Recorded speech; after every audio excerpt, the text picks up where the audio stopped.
हमारा हुक्म है, सब्र हमारा लिहाज है, लेकिन हम भी लड़ने की ताकत रखते हैं और किसी भी हद तक हम मौजूदा हुकूमत से सिर्फ यही कहूंगा, लश्कर भी तुम्हारा है, कानून भी तुम्हारा है, तुम झूठ को सच लिख दो, अखबार भी तुम्हारा है। खूने मजलूम अब नहीं बहने वाला, जुल्म का दौर अब नहीं चलने वाला, अंधेरों का जिगर चीर कर नूर आएगा। तुम हो अगर फिरौन तो मूसा भी जरूर आएगा। मैं हिंदू हूँ और ये सवाल मत उठाइएगा कि मुसलमान कोई बेईमान है। चलिए, आप जिनकी नौकरी करते हो, उस पेशवा का एक बहुत बड़ा जंग हुआ था पानीपत में, और उस पानीपत में अहमद शाह अब्दाली जो कि अफगानिस्तान से आया था, उसे लड़ते हुए एक जिगरा लड़ा था, उसका नाम इब्राहिम गारदी था। बिस्मिल्लाहिर्रहमानिर्रहीम, इय्याका नअबुदु व इय्याका नस्तईन। मुहतरम नाज़रीन किराम, कोल्हापुर में हिंदुत्व शरपसंदों ने मस्जिद को तोड़ने की कोशिश की।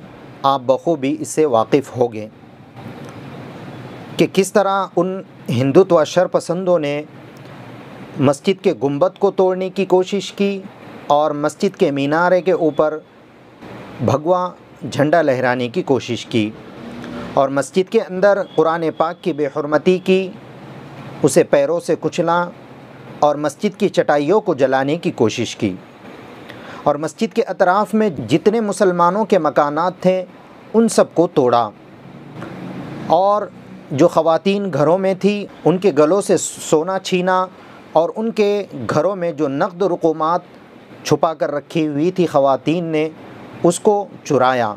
इसी ज़िमन में महाराष्ट्र में मुख्तलिफ़ जगहों पर इसके ख़िलाफ़ प्रोटेस्ट हो रहे हैं। बीड़ महाराष्ट्र में भी बहुत ही बड़ा और पुरअमन अंदाज में एक प्रोटेस्ट हुआ, जिसकी कमान संभाले हुए थे मजलिस इत्तेहादुल मुस्लिमीन के अध्यक्ष एडवोकेट शफीक भाई साहब ने। माशाअल्लाह, भीड़ के अवाम ने बता दिया, इस्लाम के ख़िलाफ़ या इबादतगाहों के ख़िलाफ़ कोई बोलेगा तो हम एक जगह जमा होंगे और क़ानूनी तरीक़े से उसके साथ लड़ेंगे। अल्हम्दुलिल्लाह, पुरअमन अंदाज़ में ये प्रोटेस्ट कामयाब हुआ। इसके अंदर बहुत सारे हमारे अमन पसंद हिंदू भाइयों ने भी शिरकत की और उसके अंदर तकरीरें भी की। मैं आपको आगे इस वीडियो में बताने वाला हूँ कि हमारे हिंदू भाई ने कितने अच्छे अंदाज़ में मुसलमानों के बीच में एक तकरीर पेश की। ज़रूर आप इस वीडियो को आखिर तक देखिए। और इसके अंदर शफीक भाई साहब ने भी तकरीर की और मुफ्ती मुहीउद्दीन साहब क़ासमी ने भी बहुत अच्छे अंदाज़ में मुसलमानों को समझाया और सरकार से गुजारिश की कि इन लोगों पर सख्त से सख्त कार्रवाई की जाए। ज़रूर इस वीडियो को आखिर तक देखिए। आप इस चैनल एक मीनार ऑफिशियल पर नए हों तो चैनल को सब्सक्राइब कीजिए। खुदा हाफिज़। बात करेंगे, कुरान का सेंटर तर्जुमा और नज्म है जी, नरमी। सब्र को हमको पढ़ाया गया है, लेकिन ये सल्तनत समझे, ये सियासत समझे कि सब्र हमारा हुक्म है, सब्र हमारा लिहाज है, लेकिन हम भी लड़ने की ताकत रखते हैं और किसी भी हद तक। कुछ लोगों ने मस्जिद पर आना, गुलाल फेंकना, शफीक भाव ने रात गए 2 बजे जाना, उस गुलाल को पोंछना, किसी को मालूम तक नहीं होना, सिर्फ पुलिस को इस बात की इत्तला करना कि कोई दरिंदा आया था और मस्जिद पर गुलाल फेंक कर गया, वो हमने साफ किया, किसी को बताया नहीं। ये क्यों बता रहा हूं? हम वो लोग हैं जो अमन चाहते हैं, हम वो लोग हैं जो देश को आगे लेना चाहते हैं। जिस दरिंदे ने उस मस्जिद पर हमला किया, उस दरिंदे का वीडियो आया, क्या कहा उसने? बोले 48 में ये लोग तो वहां जाने वाले थे, अब ये यहां क्यों आए? अब उनको क्यों हमने इतना कुछ देना है? मेरे साहब, 75 साल हो गए, आप उस पुरानी बात को लेकर आएंगे तो पुरानी बात में जाकर के ये समझना, जिसने महात्मा गांधी का कत्ल किया था, जो आजाद हिंदुस्तान का पहला दहशतगर्द था, वो नथुराम गौर से खत लगा करके वहां गया। ये साजिशें कब तक चलती जाएंगी? मैं आपसे गुजारिश करना चाहूंगा, ये सल्तनत, ये सियासत यही चाहती है कि मुसलमान को दिखाकर वोट बटोरे। आपने सही कहा कि जो सियासतदान हमसे वोट लेते हैं वो हम पर एहसान न करे, लेकिन हमारी हक की बात जरूर रखे, और बिल्कुल रखना जरूरी है। अगर वो रखेंगे नहीं तो हमारा और उनका कोई वास्ता नहीं। अगर सियासत में कोई सवाल उठता है तो सियासत के जबान में जवाब देने की ताकत रखो। आपको ये समझना बहुत जरूरी है, जो जोड़ बनकर के आया उसे तोड़ने की साजिश ये सल्तनत कर रही है। छत्रपति संभाजी महाराज को मैं यहां से गुजारिश करना चाहूंगा, मैं हिंदू हूं, और ये सवाल मत उठाइएगा कि मुसलमान कोई बेईमान है। चलिए, आप जिनकी नौकरी करते हो, उस पेशवा का एक बहुत बड़ा जंग हुआ था पानीपत में, और उस पानीपत में अहमद शाह अब्दाली जो कि अफगानिस्तान से आया था, उसे लड़ते हुए एक जिगरा लड़ा था, उसका नाम इब्राहिम गारदी था। उन्हें सिर्फ हिंदुस्तान की जंग में शरीक नहीं हुआ, वो सदाशिव भाऊ पेशवे इस बम्मन सरदार के नीचे लड़ता रहा। जब अहमद शाह अब्दाली ने कहा कि अरे तू मुसलमान है, तू मेरे तरफ आ, मैं मुसलमान हूं, इब्राहिम गारदी का जवाब ये सल्तनत सुने, इब्राहिम गारदी का जवाब ये सियासत सुने। इब्राहिम गारदी ने कहा था, मैं पक्का मुसलमान हूं और मेरा ईमान इस बात की इजाजत नहीं देता कि जिसका नमक खाता हूं उससे बेईमानी करूं। रात भर अहमद शाह अब्दाली ने उसको बर्फ के लादी पर लिटाया और उसको जन्नत में पहुंचा दिया, लेकिन उसने बेईमानी नहीं की। हम उस नस्ल की औलाद हैं। कितनी बार सवाल पूछेंगे, कितनी बार सवाल पूछेंगे? आपका काम बन जाता है इसलिए सवाल पूछेंगे, आपकी राजनीति हो जाती है इसलिए सवाल पूछेंगे? नहीं, मैं शफीक भाऊ से गुजारिश करना चाहूंगा, उन्होंने कम से कम 25 ऐसे वारदातें हैं जो छुपाई। क्यों? कि अमन पर कोई आज ना है। पुलिस इस बात को बेहतर जानती है, मैं पुलिस भी ये बात को सुनती है, तो पुलिस को भी मैं गुजारिश करना चाहूंगा। एक फ्लेक्स बनाया था शफीक भाऊ ने, जिसपे सियासतदान और राजनीति के लोगों पर क्रॉस थी, और उन्होंने कहा कि नहीं, आप सियासत में और सल्तनत में बैठे हुए लोगों के चेहरे पर क्रॉस नहीं लगा सकते। ठीक है, हमने वो फ्लेक्स निकाल दिया, आपके आदेश को हमने पाला, लेकिन मुझे बताइए किस दस्तूर के साथ वो दरिंदा मस्जिद पर चढ़ा? किस दस्तूर के साथ मस्जिद को तोड़ने का वीडियो किया गया? किस दस्तूर के साथ इस बात को बयान किया जा रहा है कि जो किया वो बेहतर किया? बिल्कुल अतिक्रमण को हटाओ, वहां के नहीं सभी तरफ के हटाओ। साहब, जिसके शादी में आप नाच रहे थे ना, उस अंबानी का बिल्डिंग भी हमारे वक्फ बोर्ड के जमीन पर है। क्या नाच रहे थे अंबानी के शादी में? सारे सियासतदान आए थे। मेरे देश का वजीर आलम तो छुप कर आया। तो मेरे वजीर आलम को मेरा सवाल है, आप हमेशा ये बात को और इस तकरीर में शरीक करते हो इस बात को कि मैं नहीं हम हैं, तो ये मुसलमान किसी और देश के हैं क्या? मुसलमान का हर वो वजूद उनको जरूरी है, लेकिन उसका हक उन्हें देना नहीं। एक वसीम नाम का बंदा यहाँ से मुंबई पैदल जा रहा है, क्यों? कि हमारे बच्चों को आरक्षण दिया जाए। ना उसको मीडिया उठाती है, ना सियासतदान उठाता है। क्यों? क्योंकि मुसलमान को हम गिनती में पकड़ते ही नहीं। उसने गाड़ीदार बेचना है, उसे भंगार खरीदना है, उसने केले बेचने हैं। अरे उसके घर में जाकर के देखो, अगर जिस दिन वो काम करता नहीं है साहब, वो खाता नहीं है। किस देश में भेजना चाहते हो साहब? पाकिस्तान में चलते चलते हम जाएंगे तो हमारी जिंदगी खत्म हो जाएगी। किसको जाना है पाकिस्तान में? आप क्रिकेट मैच शुरू हो गई, हम पर शक करने लगे। भारत पाकिस्तान की मैच लग गई, मुसलमान के चेहरे को निहारते, वो कैसा हो रहा, चपो चौका मारे कि उसका चेहरा कैसा दिखता। अरे बाबू, मेरे काम से लेकर मेरे हर वो कदम का फायदा इस देश की सल्तनत उठाती। मुझे कहाँ जाना है पाकिस्तान? भाई ने कितने अच्छे तरीके से अपने जज्बात को यहाँ पर पेश किया और हम आपको जोड़ा।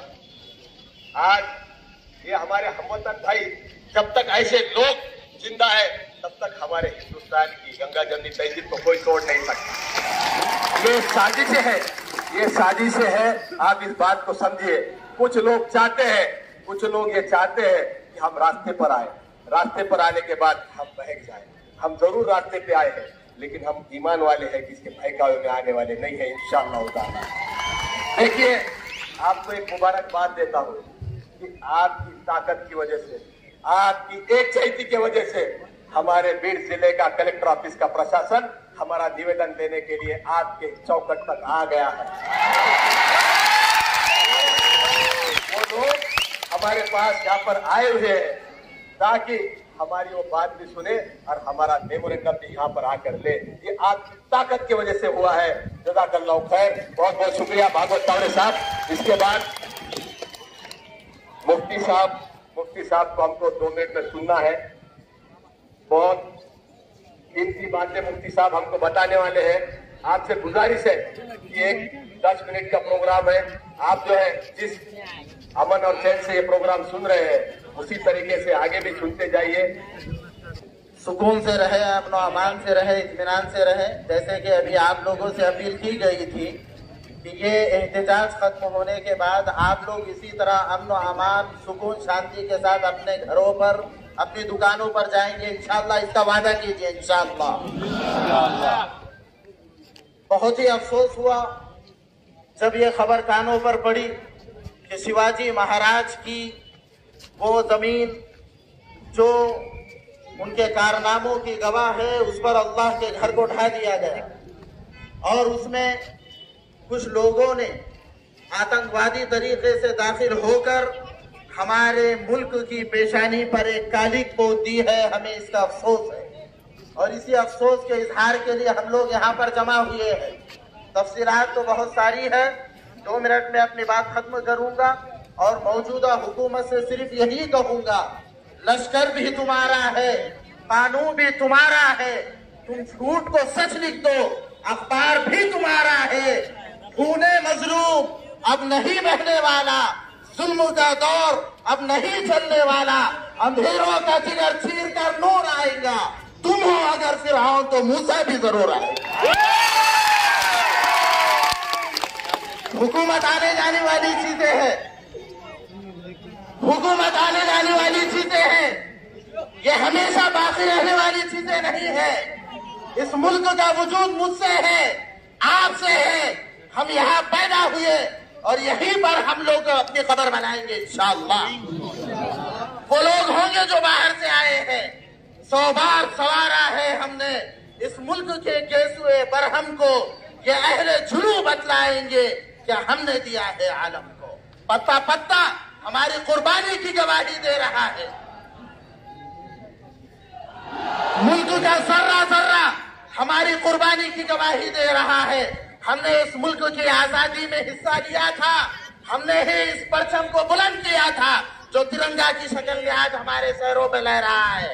हम वो नहीं हैं जिन्होंने आजादी के बाद तिरंगे को अपने पैरों से कुचला था, हम वो नहीं हैं जिन्होंने आजादी के बाद गांधी का कत्ल करके दहशतगर्दी में पहला नंबर लिया था, हम वो नहीं हैं जिन्होंने अपने हेडक्वार्टर पर कई सालों तक के तिरंगा लहराने से साफ मना किया था।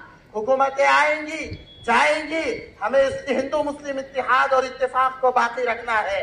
जो आज साहिबे मसनद है कल नहीं होगे, जो आज साहिबे मसनद है कल नहीं होगे, किराएदार है साथी मकान थोड़ी है।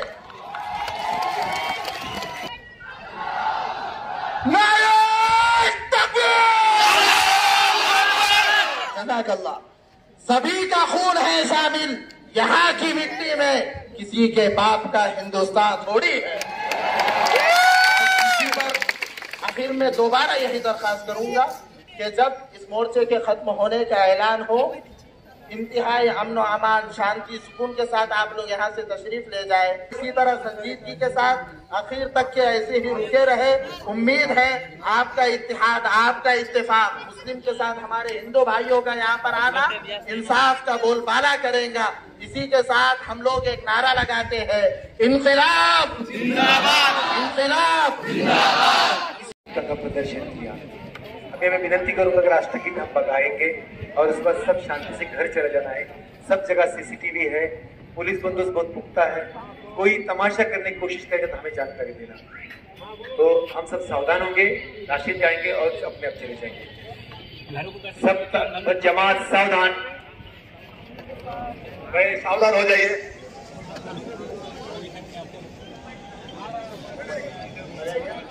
इसके बाद सावधान हो जाइए, राष्ट्रगीत शुरू हो रहा है।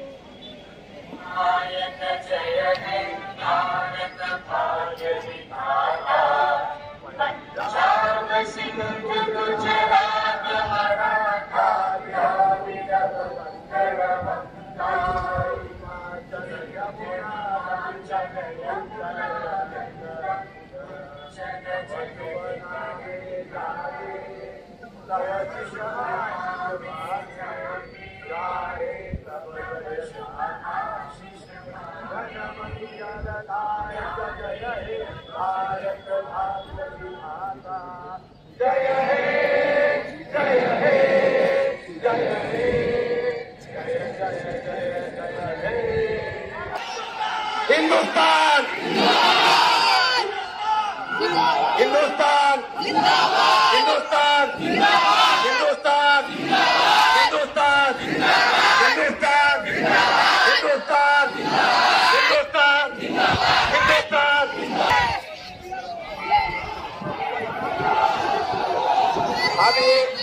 अभी सिर्फ 2 नारे होंगे और प्रोग्राम खत्म। नारे तकबीर, नारे तकबीर।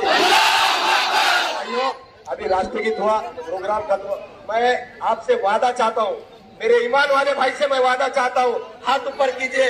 हम अमन और चैन के साथ अपने अपने घर जाएंगे। बिल्कुल जाएंगे। आपको अल्लाह का वास्ता, आपको अल्लाह का वास्ता, आज हमारा जो प्रोग्राम हुआ है पूरे अमन और चैन के साथ